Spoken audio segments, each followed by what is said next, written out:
За тэгээд энэ аян маань ингэж өрнөөд нилээд эрчимтэй ингээ явагдаад эхэлсэн. Тэгээд ингээл одоо ерөөсөл дэвтрийнхаа хууц болгон мөр болгон дээр л одоо өгсөн хүмүүсийнхээ хандив энийг бүчлэн бичээл хин гэдгийг их сурвалжаа бичэн штэ тий. Тэгэхээр ариун гэрэл 50,000 найз гэж алтан бичээл бат зэрэг багш 100,000 хамт ажилдаг энэ төр гэдэг. Ингээл ерөөсөө бүр ингээл бүгдийг бичээл тэдэн сарын тэдний хооронд тэдэн төгрөг тэдэн хандивны хандив тэдээр шүр хийгээд орлогын тэр зарлага нь хийгээд ингээд анх одод нэг ч төгрөггүй байсан данс маань 3 сая төгрөгтэй болоод тэр үед бол маш их баярлж исэн.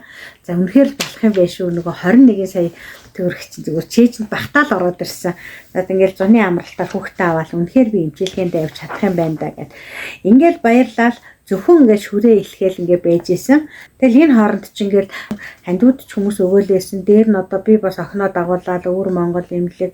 За тэгээд л уламжлалт имлэг те озооны имчилгээ. За хануур хорхоо гэх ингээд бүхэл одоо байж болох имчилгээ барай сувлал одоо энергийн барай тэгэл сайн гэсэн барай ч энэ төр гэл ингээд тэгэл имчилгээгээ зогсоохгүй тэгсэн хэрнээ ингээд давхар энийгээ хийгээл тэгээ нөгөө зав багтаа учраас үүрээр галчлан хийгээл ингээд явдаг байсан. Тэгээд энэ яг өмнө дээр манай энэ залуу багш нар бүгдөө хүч төрж орж ир тусалсан. Дээр нь миний шав хонгорцол намууна халиун ингээд за тэгэл найзууд маань болох 50 маань хүүхдүүдтэйгээ огттойгоо ундрмаа маань бас огтуудтайгаа хамт ингээд туслалцаад тэгээ одоо бодоход хамгийн одоо нэг дор ирсэн том захиалга болвол төгсөн инх баяр гэдэг одоо фэйсбુક найзын маань цагаан сараар 32 дугаар захиалаад тэгээ нэг дор 32 дугаар гэдэг чинь маш их болоод тэгээ бэлтцээ ингээд ядаж хийх бэлэн болох гад тэгээд нэг шүн одоо 50 найзынд очоод ундрмаа найзынхаа 2 охинтой 50-гийнхаа 3 охинтой за ингээд бүгдөө сууж байгаа шүнжэнгөө хийж ижилээ. Мөн саруул бид нар саку гэж дууддаг найз маань ажил дээрээ бас ажлынхаа хажуугаар захиалга аваад авсан захиалгаа өөрөө хийгээд тараагаад за тэгээд тэр орлогоо над руу ингээд шилжүүлдэг байсан. Тэгээ энэ одоо үйл явдал ингээл те ингээ нэг харахад зовлон юм шиг мөртлөнгөө одоо ингээд эргээ хараад үзэхэд нөхөрлөлийн үнцэн найс нөхдийн те бусдын одоо халуун сэтгэл одоо тусламж гэж юу байдаг гэдэг жинхэнэ утгаар надад ойлгуулсан амьдралд одоо тохиолдож болох тийм үү сайн сайхан бүхнийг одоо итгэл найдварыг алдаж болохгүй гэдгийг нь ухааруулсан том үйл явдал болсон юм уу да гэд эргээд ботхоор маш сайхан дурсамжууд үнэхээр ингээл нүдний өвөнд кино шиг л өнгөрсөн зураг шиг л хандив мөнгө цуглараад хүмүүс ингээл өгөөл те ингээл нэг үе явж байгаа зогсчоод нэг үе явж байгаа одоо шил энэ ингээл 69 дэх хүний хандив өвөнгөтл миний чинь сая 100 мэдчлэнгээр тэгэл 200 120 30 50 ерөөсө багтахгүй шүү дээ хүний тусламж чинь тийм ээ тэгэл бүгдийг ингээ бичсэн байгаа бүр нэг бүрчлэн сар өдөртөө ингээд л бичээд л ерөөсө өнөөдрийн бакалар тэр нэмэгдлээгээд энэ яаж юм гэхээр бусдын сайхан сэтгэлийг мартахгүй тий таны өгсөн тус танд өгөөд үргэлж би талархаж явдаг шүү. Тэгээд энийг ингээд хаяа ингээд сэтгэл санаагаар унаад маш хэцүү санагдав. Ингээд энэ охиныхаа тэмдэглэлийг эргээд уншдаг. Тэгээд би унаж босоож явсан ч гэсэн одоо ингээд буцаа ингээд хэцүү байсан ч гэсэн нэрээ ийм хэмээг тийм ээ энэ олон хүний сэтгэлийн димээр энэ олон хүний тусламжаар давсан шүү дээ гэж өөрийгөө зоригжлоход бас их тустай байдаг. Тэгээд энэ дэвтэр ингэж хөтлсөн нь бас надад маш их одоо урам зориг, итгэл найдвар ойлгуулсан. Манай энэ багш нарын маань үйл ажиллагаа 3 сарын 31-нд эхлээд битүүрийн тоглолт болох, хандивын тоглолт болох өдөр хүртэл үргэлж ирсэн.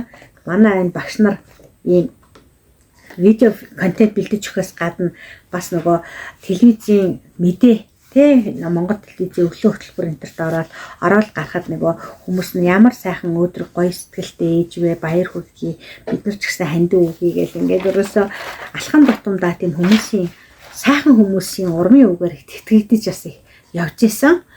За одоо хараа үргэлжлүүлээд охиныхаа эмчилгээний зардлыг цуглуулахаар өөр шүнээр бас шүр хэлэхдэг ээжийн тухай сурвалжлагыг манай сэтгүүлч бэлтгэсэн байгаа.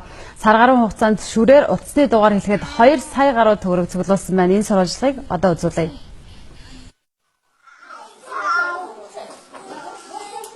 Энэ ээжийг Наран Мандах гэдэг 4 хүүхдийн ээж. Түүний бага охин сувд одоо 1 ой 5 сартай. Охиныг 6 сартад тархины саажилт гэдэг өвчний ой шилэрсэн байна. Энэ өвчин олон төрлийн шалтгаанаас үүдэх магадлалтай. Манай улсын хувьд нэрэн шаарлалт дутуу төрөх явцын хүндрэлээс болж хүүхэд ийм өвчтэй болох нь илбэг гинэ. Охинд нэгэн тийм онц тодорсон болохоор эдний гэр бүлийн амьдралын хэмнэл бүхэлдээ өөрчлөгдсөн байна. Оюутан хүүгээд цэрэгт мордуулж гэр бүлийн ихэнх орлогоо зөвхөн охины эмчилгээнд зарцуулах болжээ. Төсвийн цалинтай орон сууцны зээлтэй 4 хүүхэдтэй инээлд тархины саажилт гэдэг айхавтар өвчин хийсч ирчээд чадах бүхнийг хийхийг шаардаж байгаа юм. Төрийн албан хаагч одоо жирийн одоо манай шиг айлд бол хадгаламж гэдэг юм бол байхгүй. Тийм учраас гинтийн одоо энэ одоо нөхцөл байдалд бол бид нар санхүүгийн бэрхшээл тулгарсан. Тэгээд тэр санхүүгийн бэрхшээлээ хэрхэн яаж шийдэх вэ их олон удаа бодсон л доо. Тэгээ ер нь бол цалингаас гадуурх нэмэлт орлоготой байж ижил бид охиндоо тусалж чадах юм байна гэж шийдээд одоо машин тавих дугаарыг шүүрээр хэлхийж эхэлсэн. Охиныг цаг алдалгүй эмчилгээнд хамруулбал 90% хүртэл эдгэрэх боломж бигнэ. Тиймээс наран мандах үр шөнийн 4 цагт босч шүрээр утасны дугаар хэлэхдэг. Өөрийнхөө төлөө нойроо хугалсан суугаа ээжийн ажлын хөлс одоогоор 2 сая гаруй болсон бол бусад хандив тусламжийн мөнгө нийлээд 6 сая гаруй болжээ. Ээж охин хоёр энэ зундаа багтаж Герман улсад эмчилгээ хийхээр зорж байгаа гинэ. Тэгээд анх хийж яхад бол эхний анхны дугаарууд маань мэдээж юу яасан. 4 цагт гарч ирсэн. Тэгээд 4 цаг одоо яг ингээд томотоо суугаад энэ шүрээ хэлэхэд тэгээд явхад бол нэгэн цаг хугацаа орж ирсэн ч гэсэн бас болох юм байна. Анхны дугаарууд гараад тэгээд одоо хамгийн анхны захиалагчд манай ажлынхан байсан. Сувд охин шиг тархины саажилт гэсэн онцтой Монгол хүүхэд 2700 орчим байгаа. Ийм онцтой хүүхдэд байнгын асаргаа хөдөлгөөн заслын эмчилгээ шаардлагатай. Гэтэл манай улсад нийслэл 21 аймгийн тархины саажилттай хүүхдэд үйлчилдэг ганцхан эмнэлэг мөн ганцхан цэцэрлэг байдаг. Улсын хэмжээнд болохоор манайх ерөөсөө улстай байдаг ганцхан цэцэрлэг байдаг тархины саатай хүүхдүүдийн. Тэгээд манайх бол ерөөсөө 120 хүүхэд авах чадaltaй. Тэрнээс бол илүү авах тийм боломж болцоо байхгүй. Яг гэвэл орон байрны асуудал одоо том хэцүү байдаг. Тэгээд манай байр болохоор одоохондоо нураагдчихл байгаа болохоос баригдаагүй байгаа. Охин мал бол надад ирсэн бурхны бэлэг гэж бид хүлээж авсан. Тэгэхээр охин маань хөл дээрээ босно. Одоо л охиндоо тусалж чадах юм бол миний хүссэн шиг нийгэмдээ хэрэгтэй өөрийгөө авч явах тийм иргэн болгож болж чадах боломж бүрэн байгаа. Сувд охины ээж наран мандах охиноо заавал эмчлүүлж бусад ийм онш бүхий хүүхэдтэй ээж аавуудад итгэл урам зориг өгөх болно гэж хэлж байна. За өглөөг маш их эхлүүлдэг сэтгэлтэй ээжийн талаар сурвалжлагыг үзүүллээ. За ээжийг харин бид яг өнөө өглөө студид орж ирүүлсэн байна. Ээж маань студид ирсэн байна. Өглөөний мэнд. За өглөөний мэнд үзэгчтэй ч гэсэн энэ өглөөний мэнд хүргье. Та өглөө эрт их босдог, өглөө эрт их босдог гэж хэдэн цагт босдог вэ та? Ер нь бол эхлэн 4 цагт босч байгаа. Өдөр болгон босно. Өдөр болгон босоод шүрээ хэлэх. Хизэнээс ер нь ихэлсэн бэ? Хэдчнээ жил болж байна? За энэ жил бол болоогүй л те. Энэ болохоор юу болсон гэхээр охин маань 6 сартаагаас тархин саажилтад онж тавилсан байгаа. Онцлогдсон. Тэгээд түүнээс хойш битээр одоо жил гаруй хугацаанд Монголд олон эмчилгээнд бол хамрагдаж байгаа. Тэгээ энэ би ягаан дотор өнөөдөр авчирсан энэ охины маань өвчний түүх байгаа. Ямар эмчтэй уулзаж, ямар эмчилгээ хийсэн, ямар эм тариа хэрэглэсэн, үрдэн ямар байгаа гэж бүгдийг бичээд тэгээд битээр бол анх толгоогоо даадгүйсэн бол одоо бааз зэрэг толгоо дааж байгаа. Толгоо хөдөлгөөн байхгүйсэн бол одоо толгойг сайн хөдлөгдөг болсон. Гэх мэтлэн битэрт бол нааштай одоо олон сайхан юм байгаа.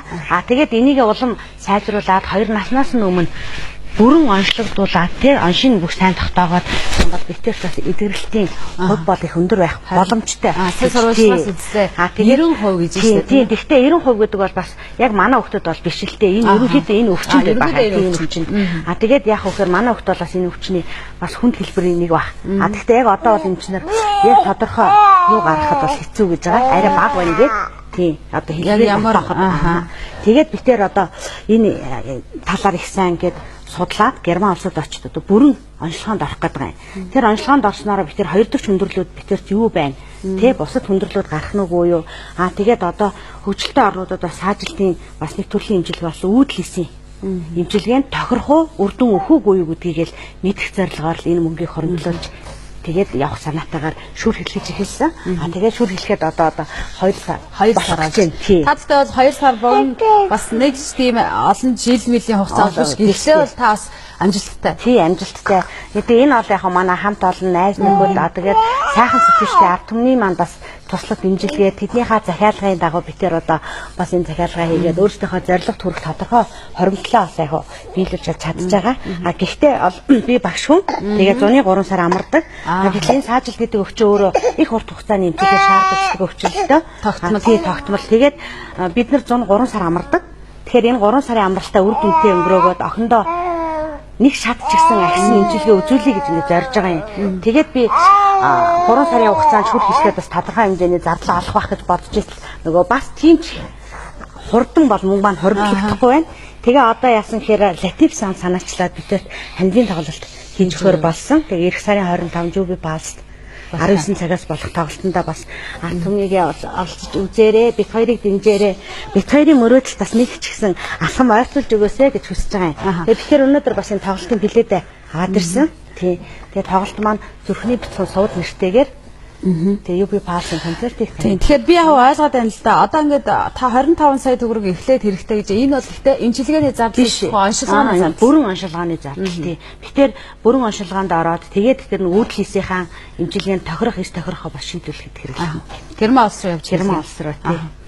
Ер нь бол одоо яг нэмэлт орлогоо олох цуглуулгын тал дээр та яг анх яаж шийдчихв? Юунаас юу хий гэж бодож байгаад өөрийнхөө нөөц болцоог бас хүн бодож тодорхойлж байгаа шийдэж байгаа штэ. Сурсан уу? Эсвэл угаасаа чаддаг байв уу? Үгүй би ч нэг гар хөлөө хөдөлгөж үзээгүй л дээ. Бид нар чинь оюуны аж хөдөлмөр эхэлдэг учраас тэгээд яасан гэхээр шууд мөнгө гуух одоо бас жоохон хэцүү санагдаад бүхэн зовлонтой тий бүгд өөртөө тохирсон өөрийн гэсэн зовлонтой. Тэгэхээр одоо юу гэдгийг энэ зовлонгоо бусдад халдаахгүйгээр гэхдээ бас өөртөө хэрэгтэй мөнгө хөрөнгөлийн тулд бусдад хэрэгцээг нь хангаа мөнгө цуглуул гэж бодсон. Тэгээ бодоод юу хийх хөвгтөл манай ихэр маань ийм одоо ойдлчин хүн л дээ. Тийм тэгээд ийм шүр хэлхдэг, наадаг, ойдог юм их дуртай. Тэгээ энэ сургалтанд суугаад манай нөхөрт уртны дугаар бэлгэлсэн. Тэгээ тэрийг хараад энэ яаж хийдгээс энэ ерөөсөө 2 цагт хийчихдэг. Тэгээд энэс боломжийн хүмүүс их сонирхдаг гэд. Тэгээ эндээс үүдэлтэйгээр ихрээрээ заалгаад нэг шүн гэртээ авчирч материал авч хийгээ тий. Өмнө нь их олон юм хийж үзсэн. Олон төлхөөрний авсар ч юм уу, утасны зүйлсгээд бас жижиг юм хий гэж бодоод гэтэл нөгөө тэр юутай юм бэл ажиллагаа ихтэй. Их жижигхэн учраас энэ болохоор одоо юу гэх их авиас энэ төр шаардахгүй уур ордог. Тий, хурд шаарддаг. Та нэг хичнээн хугацаанд хийх үү? Нэг анх бол 4 цаг хийжсэн. Одоо бол би яг одоо өөр юу ч сатахгүй хийх юм бол цаг 30 минутын дотор бас л тэгтээ бас ажиллагаа ордог юм байна. Яаж борлуулж ин та? Facebook-ээрээ пост хийчээд тий, тэгээд хүмүүс ер нь их авах уу?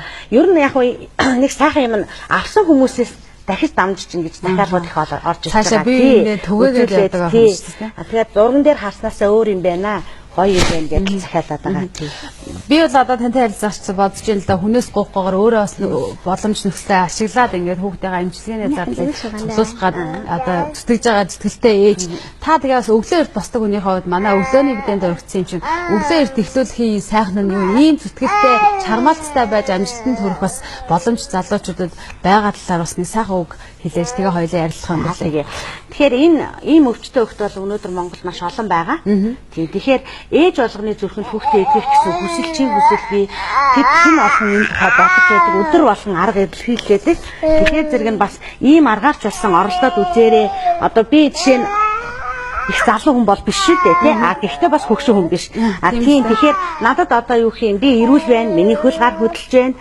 Тийм учраас өөртөө тусалж чадах тэр юмнуудыг аргаа олоорой. Бити шантал зүхтаарай. Одоо юу гэдгийг саажилт идэгдэггүй өвчин гэж хүмүүс боддог. Үгүй хэдэн жилийн дараа энэ идэгдэг өвчин бол магадлалтай. Өөрөөр хэлбэл ангаах ухааны салбар өдрөөс өдөрт хоногоос одорт шинэ юм гарч ийн үүсч ийн. Одоо Монголд ч гэсэн одоо жишээ саажилтын хөдрийн зарын тарилга би бас их сайхан мэдээ бол сайхан би хүлээж авсан. Тэгээ энэ талаар бас судалж байгаа.